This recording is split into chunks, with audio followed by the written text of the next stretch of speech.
बरोबर.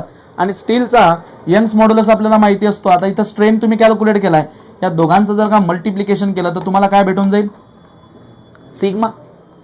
तर मी त्याला सिग्मा न लिहिता इथे मी त्याला एफ लिहितो, एफ एफ एफ ने मी त्याला डिनोट करतो. ठीक आहे. So therefore stress developed in steel, in A steel, त्याला मी काय लिहितो स्टीलमध्ये एफ सफिक्स एस. ठीक आहे. Stress develop in a steel तो किती असेल मग, Young's modulus ES, Young's modulus into strain. Yes, like this. Clear होते. सो हा झाला मित्रांनो stress. Now the question is की व्हॉट इज द फोर्स.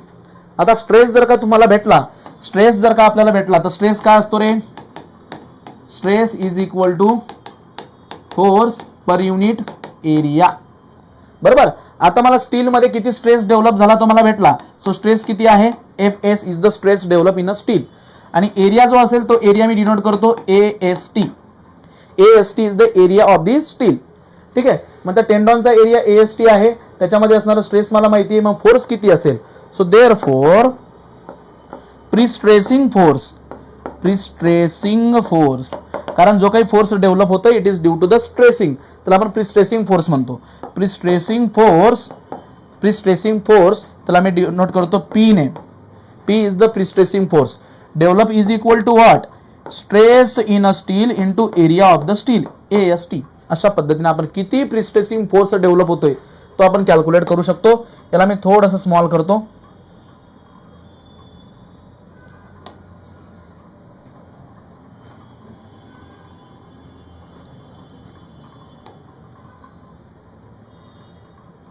बघा, लक्ष द्या. सो हे सगळं डिपेंड कशावरती, किती फोर्स तुम्ही तयार करताय, किती फोर्स तुम्ही देताय, हे डिपेंड कशावरती आहे, इलॉंगेशन किती देताय. इलॉंगेशन सुरुवातीला तुम्ही काय केलं की हा एक केबल होती, अशा पद्धतीची केबल होती, म्हणजे टेंडॉन होता. या टेंडॉनला तुम्ही काय केलं की ह्या पॉइंटने आणि ह्या पॉइंटने दोघं बाजूने टेन्शन अप्लाय केलं आणि टेन्शन अप्लाय केल्यानंतर टेंडॉनला मोठी करून टाकली. बरोबर. म्हणजे आपण त्याला ओढून घेतलं. मग ही इनिशियल पोझिशन होती, this is the initial position, ही इनिशियल पोझिशन होती. सो दिस इज व्हॉट, हे एवढ्या अमाऊंटचा आपण त्याच्यामध्ये काय केलाय, त्याला एवढ्या अमाऊंटचा आपण त्याच्यामध्ये डिफॉर्मेशन आणलेलं आहे. याला मी म्हणतो डेल्टा L1 आणि त्याला मी म्हणतो डेल्टा L2. पण टोटल डिफॉर्मेशन किती आणलं आपण, delta L1 plus delta L2. So ही केबल होती, ही हा टेंडॉन होता. याला आपण दोघं बाजूने काय केलं, दोघं बाजूने फोर्स अप्लाय करून ही जी AB पोझिशन होती, AB position, now it is the A position आणि it is the B position. So या बाजूला डेल्टा L1 आणि या बाजूला डेल्टा L2 एवढा आपण त्याच्यामध्ये इलॉंगेशन आणलं. So total elongation is delta L. So total आपण त्याच्यामध्ये किती इलॉंगेशन दिलंय, so total elongation is delta L. Original length किती होती, A आणि B याची ओरिजिनल लेंथ सपोज L होती. So original length is L. मग delta L divided by original length, this is called a strain. Strain develop in a steel. आणि स्ट्रेनला जर का Young's मॉड्युलसने multiply केलं तर it gives the stress develop in a steel. आणि स्ट्रेसला जर का आपण एरियाने मल्टिप्लाय केलं तर it gives the force develop in a steel. But this force is non as A prestressing force. त्याला काय म्हटलं तर प्रीस्ट्रेसिंग फोर्स. आणि द सेम फोर्स जो काही स्टीलमध्ये डेव्हलप झालेला आहे, जो सेम फोर्स जो आहे तो कॉन्क्रीटवरती ट्रान्सफर होतो. मी तुम्हाला काय म्हटलं, ज्या वेळेस स्टील जी आहे ती स्वतः रिकवर होण्याचा प्रयत्न करेल त्यावेळेस ती सराउंडिंग कॉन्क्रीटवरती फोर्स अप्लाय करत असते सेम अमाऊंटचा. सो जो फोर्स स्टीलमध्ये डेव्हलप झालाय that same force is develop in a surrounding concrete. So therefore prestressing force developed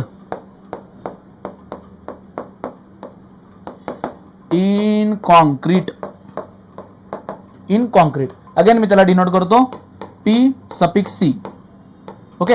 याला आपण P सफिक्स S म्हणूया. Force develop in a steel आणि force develop in a concrete. So it is equal to force develop in a steel. So जो force स्टीलमध्ये develop होतोय the same prestressing force develop in a concrete. म्हणजे टेंडॉनचा main purpose फक्त एवढाच असतो की त्याचा वापर करून त्याच्यामध्ये इलॉंगेशन देऊन आपण कॉन्क्रीटमध्ये फोर्स डेव्हलप करणं. So P suffix S is what, force develop in a steel. and the same force is developed in a surrounding concrete, that is PC. आणि त्या फोर्सला काय म्हटलं तर prestressing force. Why it is prestressing force? Because it is due to the stressing action. ठीक आहे, म्हणून याला prestressing force. So हा अशा पद्धतीने कॅल्क्युलेट केला जातो. बऱ्याचदा काय होतं की एक्झाम मध्ये मित्रांनो असे क्वेश्चन दिले जातात की टेंडॉनची तुम्हाला ओरिजिनल लेंथ दिलेली आहे, टेंडॉनची ओरिजिनल लेंथ दिलेली आहे, किती डिफॉर्मेशन तुम्ही त्याच्यामध्ये केलं ते दिलेलं आहे, आणि प्रिस्ट्रेसिंग फोर्स कॅल्क्युलेट करा. तर length change in length divided by original length strain, Young मॉड्युलसने मल्टिप्लाय करा स्ट्रेस, एरिया ऑफ द स्टीलने मल्टिप्लाय करा force, that is the prestressing force. मग आता याच्यामध्ये मी पुढे तुम्हाला लॉस इन प्रिस्ट्रेस शिकवेल. लॉस, मग आता हा लॉस कशामुळे होतो? प्रिस्ट्रेसिंग कन्सेप्ट कशामुळे? इलॉंगेशनमुळे. जर का तुम्ही हे इलॉंगेशन दिलं नसतं तर हा स्ट्रेन डेव्हलप झाला नसता. स्ट्रेन नसेल तर स्ट्रेस नसेल, स्ट्रेस नसेल तर प्रिस्ट्रेसिंग फोर्स नसेल. So all prestressing concept is due to the elongation which is given in the tendon. जे काही इलॉंगेशन तुम्ही टेंडॉन मध्ये दिलेलं आहे याच्यामुळे ही प्रिस्ट्रेसिंग कन्सेप्ट आहे. जर फ्युचरमध्ये हे इलॉंगेशन कमी झालं तर स्ट्रेन कमी होणार, स्ट्रेस कमी होणार आणि प्रिस्ट्रेसिंग फोर्स पण कमी होणार, आणि त्याला म्हटलं आता loss in prestressing force. Loss कशामुळे होतोय? लॉस इन प्रिस्ट्रेसिंग फोर्स म्हणजे काय? Loss in deformation. हे जे डिफॉर्मेशन आपण दिलेलं आहे, जे काय आपण त्या केबलला टेंडॉनला जे आपण डिफॉर्मेशन दिलेलं आहे ते डिफॉर्मेशन जर का लॉस होत असेल तर स्ट्रेन कमी होणार, स्ट्रेन कमी झाला तर स्ट्रेस कमी होणार आणि फायनली प्रिस्ट्रेसिंग फोर्स सुद्धा कमी होणार. So loss in prestress calculate करण्यासाठी ते कशावरती डिपेंड असतं? मुळात प्रिस्ट्रेसिंग कन्सेप्ट ही या सुरुवातीच्या डिफॉर्मेशनवर डिपेंड करते. सुरुवातीला जर तुम्ही डिफॉर्मेशन केबलमध्ये दिलंच नाही तर स्ट्रेन डेव्हलप होणार नाही, स्ट्रेस डेव्हलप होणार नाही आणि फायनली प्रिस्ट्रेसिंग फोर्स पण येणार नाही. क्लिअर होत आहे? सो अशा पद्धतीने तो कॅल्क्युलेट केला जातो. अशा पद्धतीने तो काय केला जातो? कॅल्क्युलेट केला जातो. Now before going to the analysis part, ही प्रिस्ट्रेसिंग कन्सेप्ट जी आहे मित्रांनो याला दोन पार्टमध्ये आपण डिवाइड करतो. याला आपण या प्रिस्ट्रेसिंग जी कन्सेप्ट आहे ही प्रिस्ट्रेसिंग कन्सेप्ट याला दोन पार्टमध्ये दोन प्रकारची प्रिस्ट्रेसिंग केली जाते. प्रिस्ट्रेसिंग एक आहे प्री टेन्शनिंग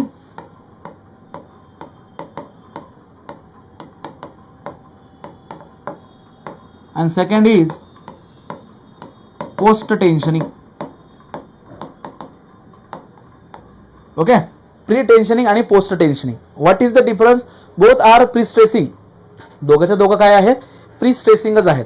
दोघांमध्ये आपण काय करतो? टेंडॉनला स्ट्रेचच करतो. But difference is what? याच्या नावात आहे बघा, प्री टेन्शनिंग मीन्स आपण सुरुवातीलाच टेन्शन देऊन टाकतो. पण कुणाच्या सुरुवातीला? बिफोर प्लेसिंग ए कॉन्क्रीट. कॉन्क्रीट पोर करण्याच्या अगोदरच. म्हणजे बघा याच्यात काय केलं जातं बघा मित्रांनो, बघा हा एक डेक आहे, ठीक आहे, हा बेस आहे बेस. तर यामध्ये आपण काय करतो की एक स्टीलचा एक फ्रेमवर्क आपण इथं डेव्हलप करतो. बघा अशा पद्धतीने आधी आपण काय करतो की एक फ्रेमवर्क आपण अशी डेव्हलप करतो. ठीक आहे, अशी फ्रेमवर्क आपण डेव्हलप करतो. मग ही जी डेव्हलप झालेली फ्रेमवर्क आहे या फ्रेमवर्क मध्ये आपण काय करणार? लक्ष द्या, या फ्रेमवर्क मध्ये, आणि ही पूर्ण फ्रेमवर्क कशाची आहे? ही स्टीलची फ्रेमवर्क आहे. ही फ्रेमवर्क डेव्हलप झाल्यानंतर आपण त्याच्यामध्ये प्लेस करणार टेंडॉन. त्याच्यामध्ये आपण काय प्लेस करणार? Tendon. This is the tendon. आणि या टेंडॉनला आपण दोघं बाजूने काय अप्लाय करणार? टेन्शन.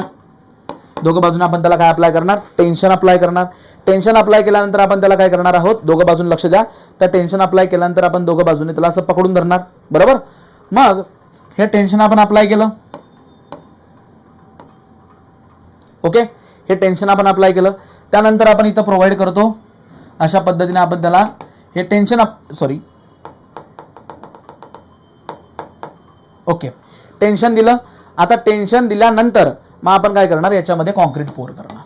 आता याच्यामध्ये आपण कॉन्क्रीट पोर करणार. सो फर्स्ट आपण टेन्शन दिलंय आणि नंतर आपण त्याला काय केलंय? कॉन्क्रीट पोर केलंय. देन मग हा कॉन्क्रीट हार्ड होईल. हा कॉन्क्रीट काय होणार? हार्ड होणार. मग तोपर्यंत आपण with the help of jack याला असं धरून ठेवणार. इथं फर्स्ट टेन्शन द्या, त्याला धरून ठेवा, कॉन्क्रीट पोर करा. कॉन्क्रीट पोर केल्यानंतर तो कॉन्क्रीट 28 दिवसानंतर किंवा जो पण टाइम असेल तो क्यूर होईल, तो स्ट्रॉंग होईल. आणि स्ट्रॉंग झाल्यानंतर मग आपण काय करत असतो की याला इथून आपण त्याला कट करून घेत असतो. त्यानंतर आपण इथून त्याला कट करून घेणार. ओके, त्यानंतर आपण त्याला कट करून घेणार. So the first step is what? की फर्स्ट स्टेप आपण स्टीलला आधी टेन्शन देतो. सो बिफोर अप्लाय और बिफोर कास्टिंग द कॉन्क्रीट आपण टेन्शन अप्लाय करतो. But in case of post tensioning काय होतं लक्ष द्या, पोस्ट टेन्शन. सो यामध्ये परत हा एक बॉक्स आहे, ठीक आहे. सो आता कॉन्क्रीट वर्क इथं परफॉर्म केलं जाईल, कॉन्क्रीट कास्ट केलं जाईल. बट कास्टिंग करताना याच्यामध्ये अशी एक खाली डक्ट सोडली जाते, एक डक्ट जी आहे, ओपन डक्ट जी त्याच्यामध्ये सोडली जाते. आणि कॉन्क्रीट कास्ट करून झाला, क्यूअर पण करून झाला, कॉन्क्रीट कास्ट झाला, क्यूअर झाला. आता ही जी डक्ट आपण त्याच्यामध्ये सोडलेली आहे, या डक्ट मधून आपण काय करतो की अशा पद्धतीने टेंडॉन आपण पास करतो. मग टेंडॉन पास झाल्यानंतर त्याला काय करणार, दोघं बाजूने टेन्शन देणार. आणि टेन्शन झाल्यानंतर with the help of mechanical arrangement इथं असं आपण त्याला पॅक करून टाकतो, दोघं बाजूला आपण त्याला काय करतो, पॅक करतो. आणि या टेंडॉन आणि सराउंडिंग डक्ट याच्यामध्ये जी काही ओपनिंग राहिलेली आहे थोडीफार, याच्यामध्ये आपण काय प्लेस करणार, ग्राउट आपण प्लेस करणार, सिमेंट स्लरी आपण त्याच्यामध्ये भरून देणार. याच्यामध्ये आपण सिमेंट स्लरी भरून देत असतो. मग आता दोघांमध्ये डिफरन्स कळला का तुम्हाला? प्री टेन्शनिंग मध्ये सुरुवातीला केबलमध्ये टेन्शन द्यायचं आणि मग कॉन्क्रीट पोअर करायचा. इथं आधी कॉन्क्रीट कास्ट करून घ्यायचा आणि मग त्या डक्ट मध्ये काय करणार, आपण स्टील प्लेस करणार, केबल प्लेस करणार आणि मग त्याला टेन्शन अप्लाय करणार. So here pre tensioning is applied before casting the concrete. आणि इथं post tensioning is applied after casting of concrete, before casting, after casting. ठीक आहे, हे क्लिअर होतंय. आणि इथं कोणत्याही प्रकारची डक्ट नसते.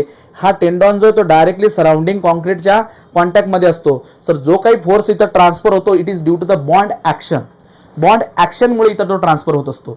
बट इथं सराउंडिंगला कॅव्हिटी तयार झाली, there is no bond action.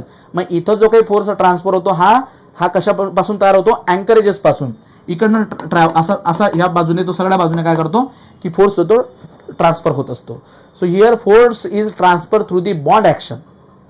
आणि इथं जो फोर्स आहे तो सराउंडिंग वरून फोर्स हा ट्रान्सफर होत असतो. सो दोनच की पॉईंट इथं महत्वाचे आहेत आणि तेवढं लक्षात ठेवा की प्री टेन्शनिंग म्हणजे काय की before casting there is a tension in cable, tensioning केलेली आहे. आणि पोस्ट टेन्शनिंग मीन्स व्हॉट, कॉन्क्रीटला कास्ट करून घ्या आणि मग डक्टमध्ये टेंडॉन प्लेस करा आणि त्याला टेन्शन प्रोव्हाइड करा. ठीक आहे, प्री आणि पोस्ट टेन्शनिंग. क्लिअर होतंय का तुम्हाला? मला सांगा आधी. प्री स्ट्रेसिंग आणि पोस्ट स्ट्रेसिंग, हे बघा, प्री स्ट्रेसिंग आणि पोस्ट स्ट्रेसिंग असा प्रकार नसतो. प्री टेन्शनिंग आणि पोस्ट टेन्शनिंग, आणि both are the prestress, both are what, prestress. कशामुळे डिफरन्स पडलाय हा, की तुम्ही टेन्शन कधी अप्लाय करताय. जर का कॉन्क्रीटच्या आधी टेन्शन दिला तर प्री टेन्शनिंग, कॉन्क्रीट पोअर करायच्या नंतर जर दिला, पोअर करून झाल्यावरती जर का दिला तर that is post tensioning. Pre टेन्शनिंग आणि post tensioning, that is the difference. आणखी क्लिअर झालं का मला सांगा?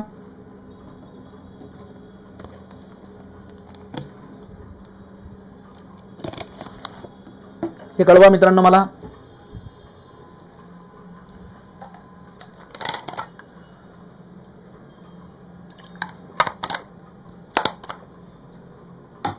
ओके, तर हे अशा पद्धतीने प्री स्ट्रेसिंगची कन्सेप्ट आहे. सो प्री स्ट्रेसिंग म्हणजे काय की बिफोर लोडिंग आपण त्या मेंबरमध्ये फोर्सेस हे स्ट्रेसेस हे डेव्हलप करत असतो. अपोजिट नेचरचे फोर्सेस और स्ट्रेसेस आपण डेव्हलप करत असतो. एक्सटर्नल लोडमुळे जर का कॉम्प्रेशन येणार असेल तर आपण बिफोर लोडिंग त्याच्यामध्ये टेन्शन डेव्हलप करून देतो. That is the pre stressing. Before loading there is a stress in a member. आणि जेव्हा मग एक्सटर्नल फोर्स अप्लाय करणार, that external force counter balance the forces develop inside the member. दोन प्रकारची pre stressing केली जाते, प्री टेन्शनिंग, पोस्ट टेन्शनिंग.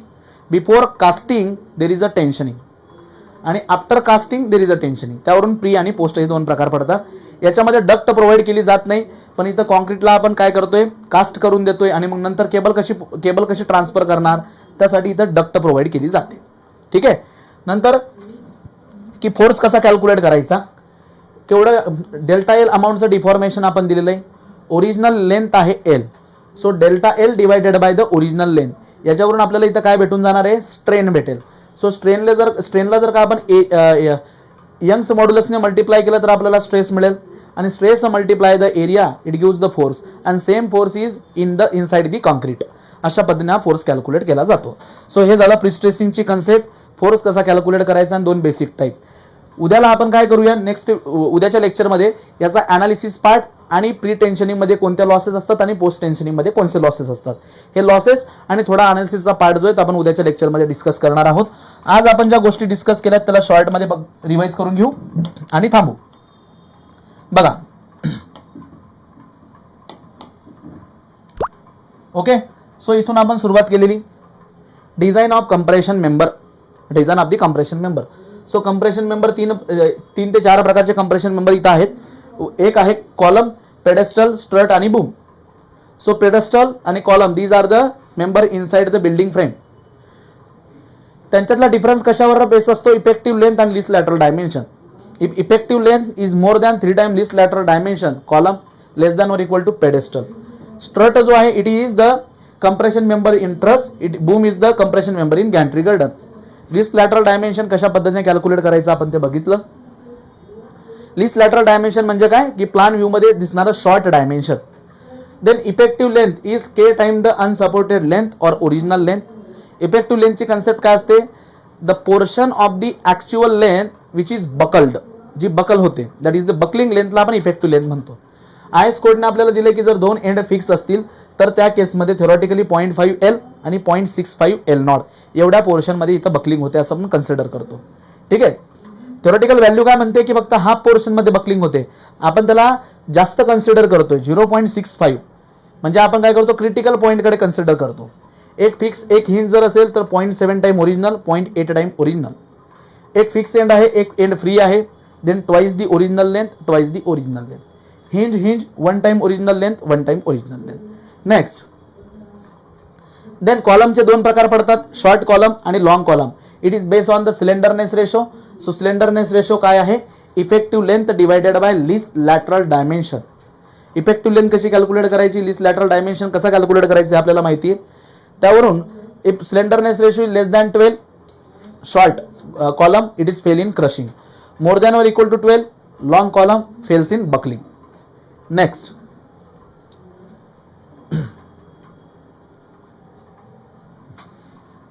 ओके. याच्या आधी आपण काही प्रोव्हिजन्स बघितले जे कोडमध्ये आपल्याला दिले होते की all column must be design for minimum eccentricity.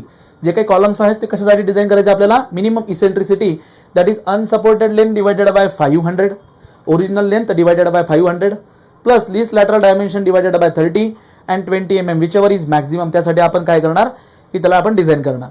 Minimum diameter of longitudinal steel in a column 12 mm, स्लॅबमध्ये 10 mm. मिनिमम लॉंगिट्युडिनल रेन्फोर्समेंट किती प्रोव्हाइड करायचं? Should not be less than 0.8% of the gross area आणि maximum should not be more than 6% of the gross area, but prefer आपण करतो 4% पर्यंत. Then जर का cross section rectangle किंवा स्क्वेअर असेल तर प्रत्येक एजला काय करायचं? एक रेन्फोर्समेंट प्रोव्हाइड करायचं ॲट इच एज. जर सर्क्युलर असेल तर 6 बार्स आपण प्रोव्हाइड करत असतो. ठीक आहे. जे काही शियर रेन्फोर्समेंट आहेत त्यांना इथं लॅटरल टाईज म्हणतात. ते जर रेक्टँग्युलर फॉर्ममध्ये प्रोव्हाइड करू शकतो किंवा हेलिकल फॉर्ममध्ये प्रोव्हाइड करू शकतो. हेलिकल फॉर्ममध्ये प्रोव्हाइड जर केलं तर त्या केसमध्ये लोड कॅरिंग कॅपॅसिटी 5% ने इन्क्रीज होत असते. ठीक आहे. आणि हा पार्ट जो आहे तो प्रिस्ट्रेसिंगचा पार्ट. प्रिस्ट्रेसिंग म्हणजे काय? प्रिस्ट्रेसिंग फोर्स कसा कॅल्क्युलेट करायचा, प्री टेन्शनिंग आणि पोस्ट टेन्शनिंग इथपर्यंत आपण आता इथं आलोय.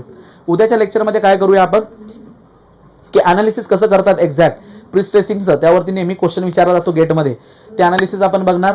लॉसेस कोणकोणते होतात ते आपण डिस्कस करणार आणि मग आतापर्यंत शिकलेल्या पार्टवरती मी काही बेसिक क्वेश्चन्स घेईल. ते बेसिक क्वेश्चन्स आपण उद्याला घेऊयात आणि उद्या मग आपला हा पार्ट जो आहे तो आपला संपून जाईल. ठीक आहे. सो भेटू विद्यार्थी मित्रांनो आपण उद्याच्या लेक्चरमध्ये. थँक्यू.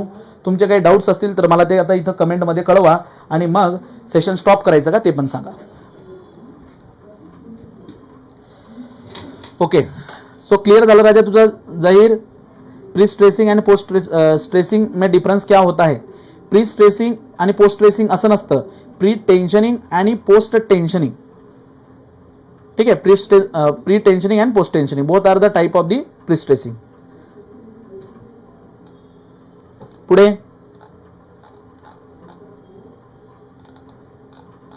ओके. चला तर मग आता आपण सेशन जे आहे ते एंड करतो आता.